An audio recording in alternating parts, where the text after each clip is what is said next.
Es el cuarto mensaje de diagnóstico familiar, hermano, y en esta serie hemos hecho un diagnóstico para tratar áreas en el matrimonio y en las familias y poder resolverlas en Cristo.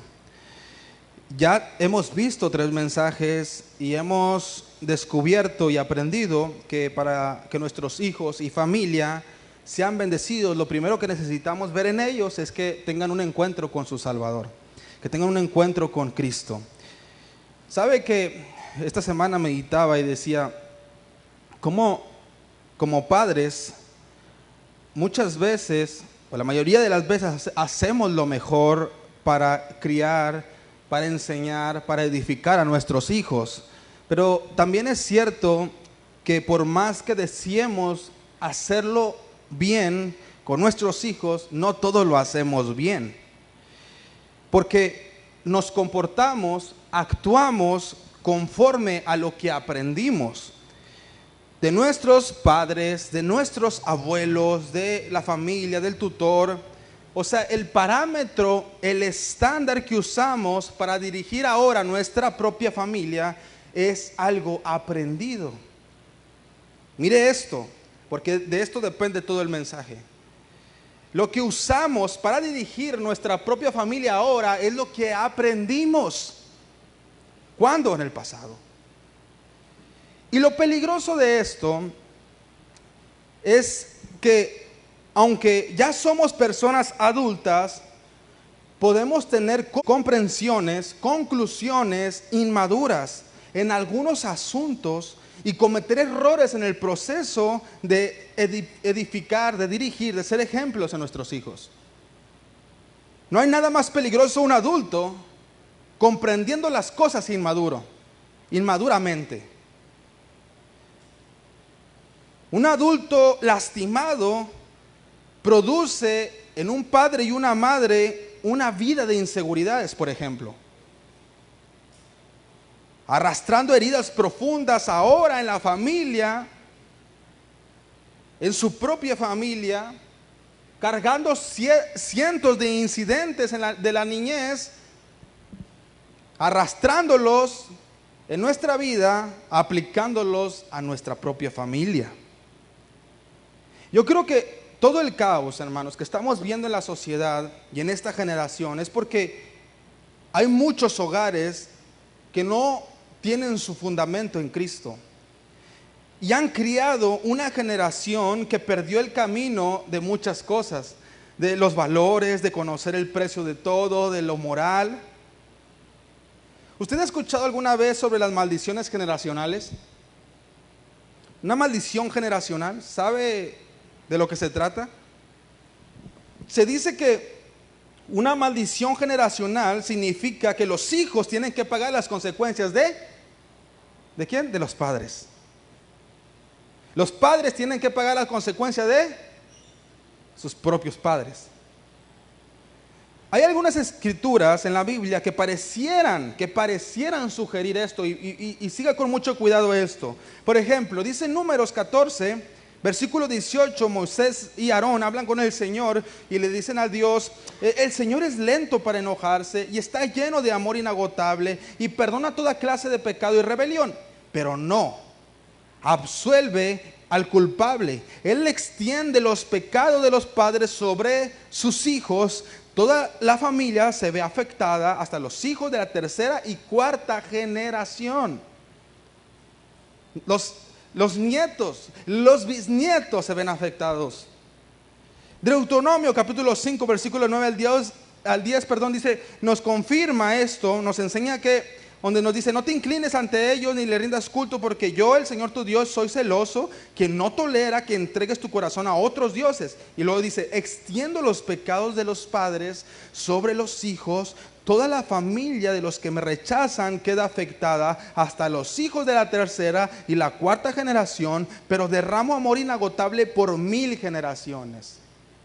Me encanta la comparación que Dios hace. O sea, si la maldición llega a la familia, puede ser hasta 4 generaciones, pero mi amor bendice hasta 1000 generaciones. a todos los que me aman y obedecen mis mandatos. Y cuando leemos estas escrituras, parece sugerir lo que muchas personas han enseñado, de que si los padres pecan, desobedecen, se apartan, son rebeldes, los hijos, los nietos y los bisnietos, todos tendrán que pagar las consecuencias de los errores de los padres como un tipo de maldición, generacional. Y cosas como estas son los errores que cometemos los cristianos al leer la Biblia y tener las enseñanzas del Antiguo Testamento, traerlas al Nuevo Testamento como si Cristo nunca hubiera llegado, como si Cristo no hubiera venido. Y tratamos de aplicar todas las enseñanzas que vemos en el Antiguo Pacto al Nuevo Pacto, como si la obra de Cristo estuviera incompleta, como si le faltara algo, cuando Cristo lo que vino a hacer es más que dividir el tiempo antes y después de Cristo. Él vino a cumplir todo lo que el Antiguo Testamento profetizaba, hablaba, se revelaba. Todo el Antiguo Testamento hablaba de Cristo. Los profetas hablaban de Cristo. Todo habla de Cristo.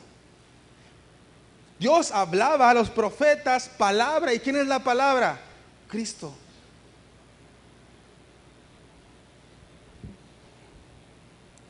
La única diferencia, o la diferencia más importante en la división del Antiguo Pacto al Nuevo Pacto, es que Cristo estaba con su pueblo. O sea, su pueblo no podía reproducir Cristo. Dios estaba con su pueblo. En el Nuevo Pacto Dios está en su pueblo, en nosotros. Por eso podemos leer, por ejemplo, dice Josué 1:9, todos se lo saben, ¿no? ¿Qué dice Josué 1:9? Esfuérzate y sé valiente. No temas ni desmayes, porque el Señor tu Dios estará con. Esfuérzate, hazlo con tus fuerzas, porque Dios está contigo. Dios está contigo. Viene Cristo y le revela a Zacarías: no es con tus fuerzas, sino con mi espíritu. Cuando más débil eres, más mi poder se perfecciona en ti, en tu vida. En el Antiguo Pacto Dios les encargó el día del descanso. Viene Cristo y dice: vengan todos los que estén cansados y cargados, que yo los haré ¿qué? Descansar. Cristo es el descanso verdadero. Cristo vino a cumplir todo lo que el Antiguo Pacto decía. En el Antiguo Pacto usted va a ver: Cristo viene, el Rey viene, el Mesías llegará, el Mesías viene, el Mesías.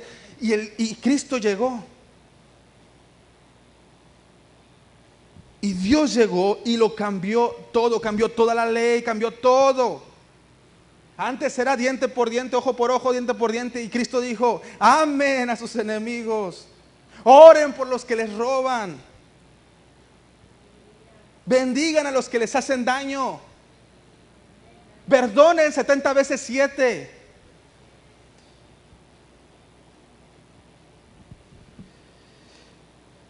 Así que estas escrituras, donde podemos ver como una tipo maldición generacional, ahora, en este tiempo, en Cristo, no pretenden mostrar que Dios está enojado conmigo por mis pecados, y ahora que cuando yo me muera, su ira y su enojo va a ser derramada sobre mis hijos para que sufran las consecuencias de mis pecados y mi maldad. Sino que las escrituras que hemos leído nos llevan a hacer una conciencia de cómo las decisiones que nosotros como padres tomamos en la vida pueden causar traumas. Escuche, pueden causar traumas en nuestros hijos. No como una consecuencia de un juicio divino, sino como consecuencia de lo que se les enseñó, modeló, siendo ejemplo. cuando es el pecado y no Cristo que se manifiesta en la vida de los padres. Por ejemplo, si yo soy un idólatra, alcohólico, abusador, maldigo, rechazo la palabra, soy indiferente a Dios, hablo del prójimo, hablo del otro, soy orgulloso, soy un rebelde, me gusta gritar, me quejo todo el tiempo, me irrito todo el tiempo, es muy probable que estas conductas, las cuales Dios condena, sean las mismas que mis hijos aprendan y luego las desarrollen porque fue el ejemplo que yo les di. Por eso, hermanos, yo les decía, más que maldiciones generacionales, debemos considerar estos eventos en nuestro pasado como eventos traumáticos. ¿Por qué cree que los psicólogos ganan tanto dinero? Tienen muchas áreas donde trabajar en nosotros. Eventos traumáticos. Un trauma significa un choque emocional que produce un daño que dura en el inconsciente. Una respuesta a un evento terrible o trágico que afecta a una persona emocionalmente. Son heridas emocionales causadas por un evento doloroso, inesperado o trágico. Un trauma generacional son los efectos o las consecuencias de eventos difíciles, traumáticos, dolorosos, que vienen como resultado de decisiones de los padres que no aman, que no sirven, que no conocen a Cristo, que no buscan de Cristo, que no sirven, que no aman y que producen daños emocionales aún en el inconsciente de nuestros hijos. Hay un ejemplo en la Biblia que quiero mencionarles en 2 de Samuel capítulo 4, versículo 4 al 4. Capítulo 4, versículo 4, perdón. Dice que hay un niño de 5 años llamado Mefiboset, hijo de Jonatán. Jonatán era hijo del rey Saúl. Dice que les llegó una noticia en el reino y la noticia era que el abuelo de Mefiboset y su padre Jonatán habían muerto y que iban, y las personas que los mataron iban al reino, ahora iban camino al reino a hacer posesión de ese reinado. La noticia le llegó a la niñera tomó al niño y huyó con él, pero en el apuro, dice la Biblia que se le cayó y quedó lisiado. En el mismo día, mire esto, en el mismo día el niño de 5 años quedó lisiado, perdió a su abuelo, perdió a su padre, perdió su hogar, perdió sus cosas y ahora está viviendo en un lugar de abandono. Eventos trágicos, difíciles y dolorosos en la vida de un niño.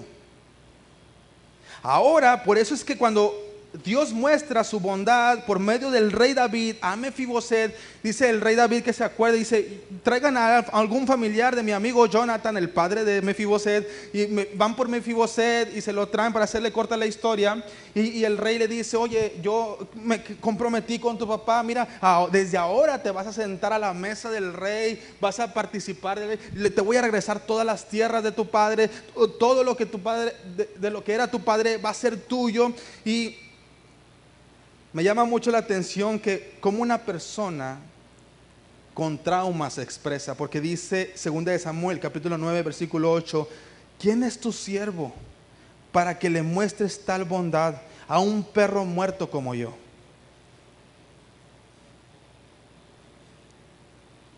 Es una persona con trauma. Porque los eventos traumáticos en nuestras vidas tienen la capacidad de afectarnos, hermanos, mucho más de lo que usted cree. Tienen la capacidad de afectarnos profundamente la manera en que pensamos, actuamos. Una persona que fue abusada sexualmente puede llevar, en su niñez, puede llevarlo a dudar. Ahora en adulto.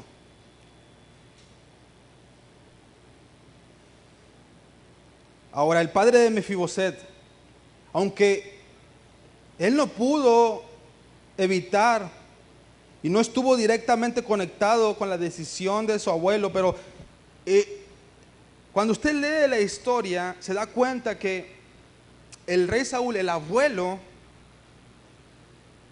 Dios le habló y le advirtió en muchas ocasiones, pero él se comportaba de una manera orgullosa y lleno de ego, y desobedecía constantemente las instrucciones de Dios.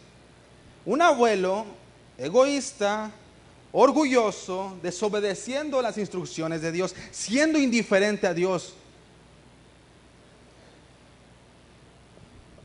Al punto que el profeta Samuel le dijo en 1 Samuel capítulo 13, versículo 13 al 14, le dice: qué tontería, no obedeciste al mandato que te dio el Señor tu Dios. Si lo hubieses obedecido, el Señor hubiera estado reinando contigo sobre Israel para siempre.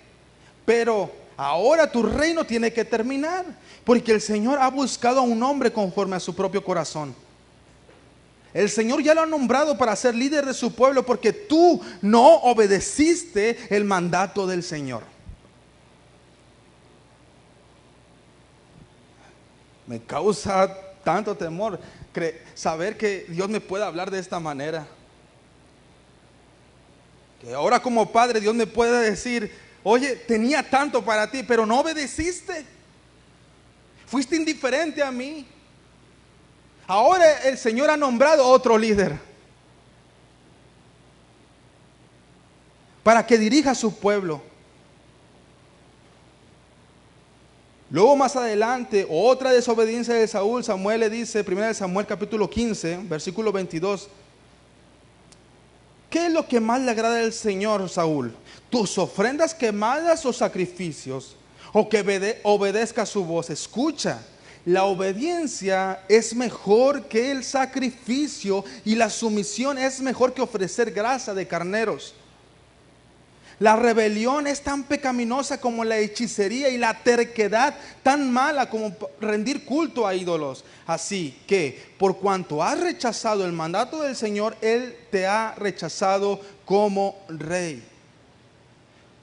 La actitud del rey Saúl lo llevaba a pagar las consecuencias de su desobediencia. Ahora está siendo rechazado como rey. Eventualmente se va a rebelar contra Dios, hasta el punto donde los hijos de Saúl pierden la vida en la batalla, y Saúl se quita la vida.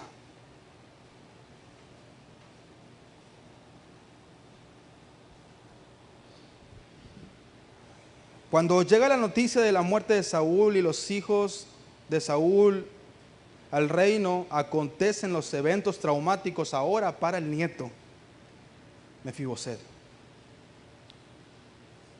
Como podemos aprender, no fue la ira de Dios contra Saúl lo que derramó sobre su nieto Mefiboset, sino que las decisiones de Saúl afectaron no solo a Saúl, sino a sus hijos. Y eventualmente afectaron a su nieto Mefiboset. Por eso, hermanos, es importante entender que muchas veces tomamos decisiones sin considerar hasta dónde esa decisión puede afectar, puede bendecir o puede maldecir nuestras vidas y la vida de nuestra generación, de nuestros hijos.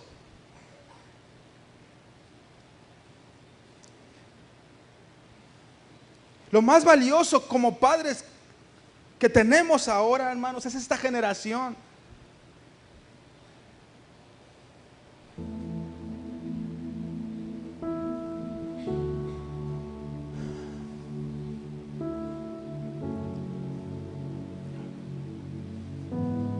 Nuestras decisiones tienen tanto impacto en la vida de nuestra familia, más de lo que usted cree, más de lo que usted piensa.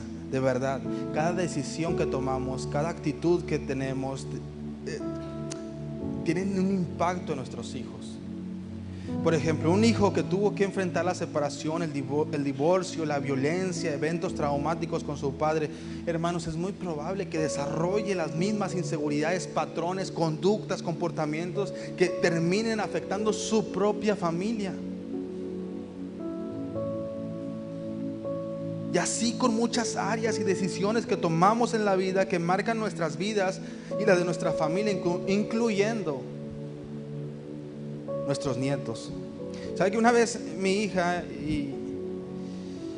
saliendo de una reunión de domingo, aquí está mi esposa para que ella avale lo que voy a decir, se acerca a nosotros y nos dice: ¿por qué ustedes nunca van por mí a Café Kids? Dijo, y como tratando nosotros de excusarnos y dar alguna explicación, dice: bueno, y cuando les doy mis trabajitos, porque nada más los ven y dicen qué bonito y luego ya no me hacen caso. Y yo, wow, o sea, ¿cuándo pasó eso? 4 años, hermano, 4 años tiene. Por eso tenemos que tenerlo claro. Nuestros hijos nos están observando, están aprendiendo, estamos siendo ejemplo. Ellos nos ven todo el tiempo, somos el mejor ejemplo que ellos tienen en sus vidas. En la manera que vivamos, lo que decimos, lo que ellos perciben, lo que ellos observan, lo que le comunicamos, enseñamos, modelamos, es lo que definitivamente va a marcar sus vidas y los va a formar, edificar para el futuro.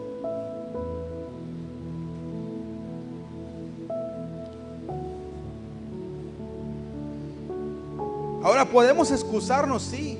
Podemos estar viviendo las consecuencias de los eventos traumáticos que sufrimos en la niñez. Y qué triste de verdad. Sí, yo lo entiendo perfectamente.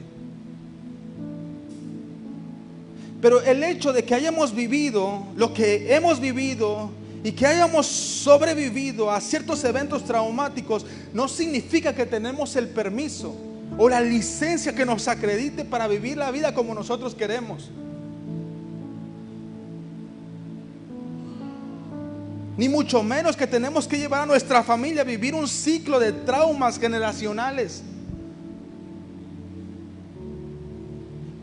De eso se trata la obra redentora de Cristo, viviendo en cada corazón, viviendo en cada vida. ¿Sabe por qué usted está en este lugar ahora?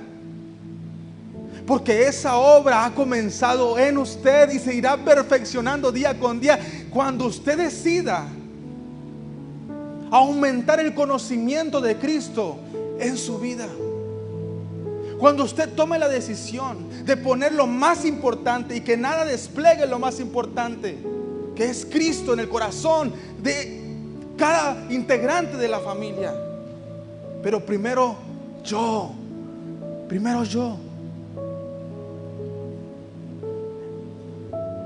A medida que vamos conociendo más y más y más a Cristo, somos capacitados, guiados, enseñados en sabiduría por el poder del Espíritu de Dios para dirigir a nuestros hijos, a nuestro matrimonio, a nuestra familia, teniendo la victoria sobre cualquier trauma o sufrimiento. Mire, para terminar, veamos esto en Juan capítulo 9, versículo del 1 al 3. Nos dice que Jesús iba caminando y un ciego, ve a un ciego de nacimiento, y los discípulos se le acercan a Jesús y le dicen: Rabí, ¿el ciego está así por los pecados de los padres o por sus propios pecados?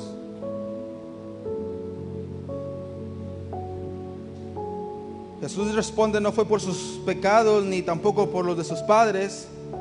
Nació ciego para que todos vieran la gloria de Dios en él. Aquí vemos otra vez el mismo argumento. Los resultados, los discípulos preguntando: el resultado de la vida de este hombre es por el pecado de sus padres, es maldición, es causa de sus padres. Pero Jesús les aclara que no era por la condición de los padres ni por la suya que él era ciego, sino que nació ciego para que todos vieran el poder de Dios en él.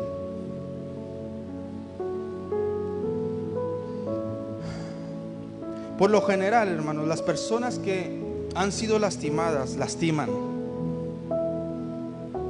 Las personas que han sido heridos, hieren. Pero no tiene que ser así. No tiene que ser así. Por eso es que las palabras de Jesús tienen que ministrar en esta mañana nuestro corazón y nos tienen que animar. Porque aunque reconocemos que hemos sido dañados en el pasado,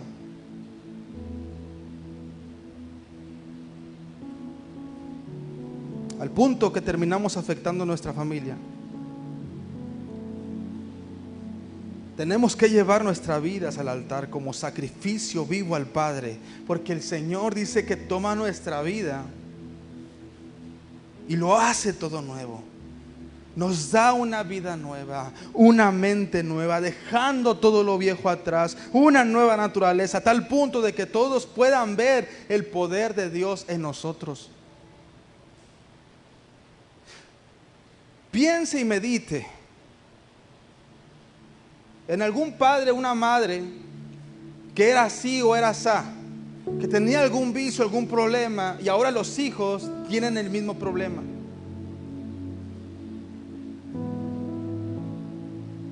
Ahora los hijos son víctimas del trauma del papá o de la mamá. Todos conocemos.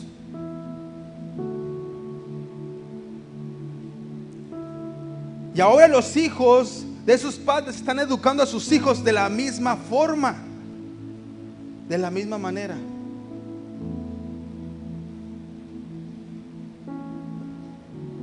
¿Y cómo se va afectando la generación en generación? Ahora piensen, esa persona que era así, asá, que nadie la podía cambiar, pero viene a Cristo y rompe su ciclo traumático delante del Señor y experimentan la bendición de Dios, y ahora tienen una generación amando, sirviendo, adorando, invirtiéndose en Cristo, disfrutando la bendición y el favor constante de Dios sobre sus vidas.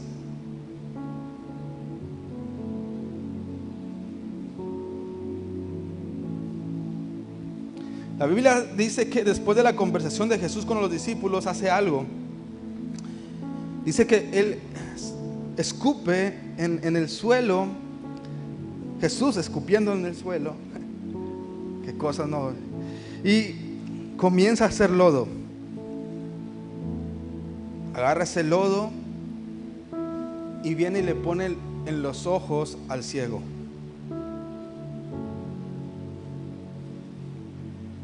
Y luego Jesús le dice, le dijo, ve a lavarte al estanque de Siloé. Siloé significa enviado. Entonces el hombre fue y se lavó y regresó viendo. Sus vecinos y otros que lo conocían como un pordiosero ciego se preguntaban, ¿no es este el hombre que solía sentarse a mendigar? No puede ser él, decían. No, sí es. No, es que no puede ser él. Dice la Biblia que el mendigo decía, sí soy yo. No sé si a usted le ha pasado eso, que están hablando de usted y le digo, sí, ese soy yo. Sí soy yo. Oye, pero ¿cómo? ¿Qué te pasó? Escuché una voz y obedecí. ¿Qué te pasó? ¿Por qué? ¿Por qué ese cambio?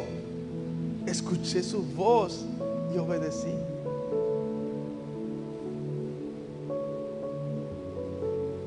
Muchos de nosotros operamos al revés.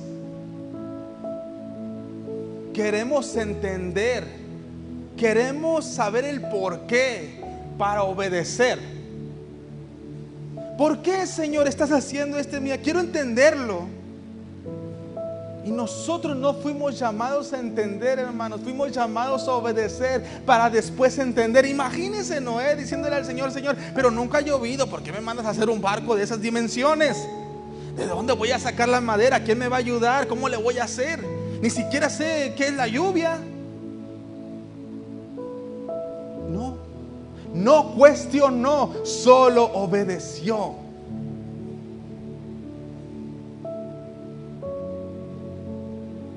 Pero ¿a qué punto tiene que llegar una persona para solo obedecer? Un ciego de nacimiento, acostumbrado a sobrevivir de esa manera para que alguien le dé algo, a mendigar sin poder ver. No podía ver.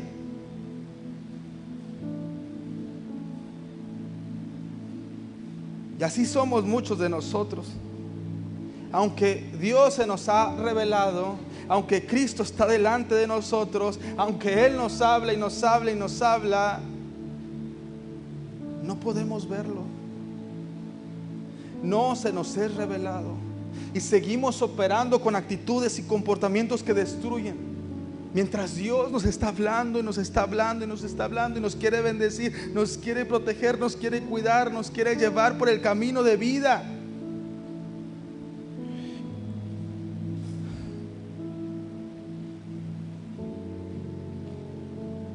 Nos dice que cuando el hombre obedeció las instrucciones de Jesús, regresó viendo. Y no solo eso, sino que fue su vida tan impactada que las personas no lo conocían. Dudaban de que fuera el ciego. Y no porque ahora veía, sino porque algo había sucedido en su vida, que no era el mismo. Dudaban de que fuera la misma persona. Cuando Jesús supo lo que había pasado, encontró al hombre y le pregunta: ¿crees en el Hijo del Hombre? El ciego le responde: ¿quién es, Señor? Quiero creer en Él,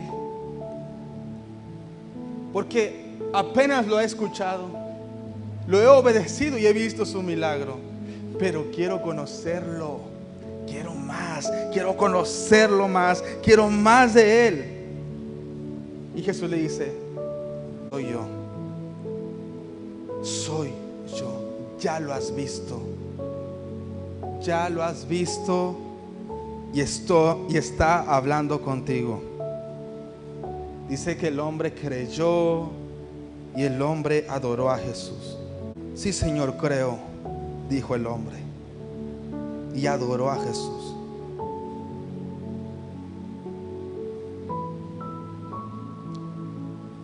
No importa los traumas generacionales que hemos vivido, qué trágico haya sido el pasado, cuántos años de sufrimiento hayamos enfrentado, qué tan profundas hayan sido las heridas que nos han causado, que nos impiden ver a Cristo, que no nos dejan ver a Cristo.